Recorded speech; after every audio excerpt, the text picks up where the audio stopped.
What is the image of the polygon below after the rotation? So this is a transformation. It's a rotational transformation of 270 degrees.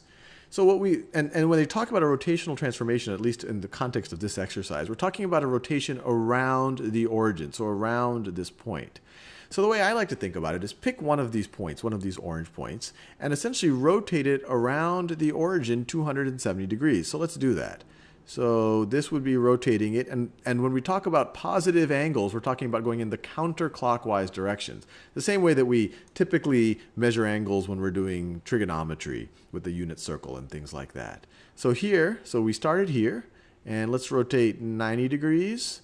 Then we could keep rotating, rotate another 90 degrees, so we've rotated a total of 180 degrees, and then we rotate 90 more degrees to get to 270. Let's do a couple more of these. What is the transformation that rotates the blue solid shape to the orange dashed shape? Now this one's a little bit, we don't have the manipulative here to help us answer that question. So this is really going to challenge our powers of visualization. So the main thing is to pick a point on the blue shape and see where does it end up on the orange dash shape.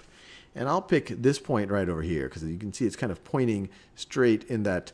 It's pointing straight to the top left. And then when you go onto the orange dash shape, it's pointing to the bottom right. So this one went all the way around. So you could say it was pointing from this direction and it went all the way to going in the exact opposite direction. And so this was a 180 degree transformation, 180 degree rotation. Let's do a few more. So what's the image of the polygon? So they want us to do another 270 degree rotation. So like before, so let's rotate this 3/4 of the way around. So let's see how we can do that. So right now, so this is going to be a little bit trickier. So if we, actually I'm going to pick this point because it's easier to visualize the 270 degrees. So now we've done 90 degrees. Now we can do 180 degrees.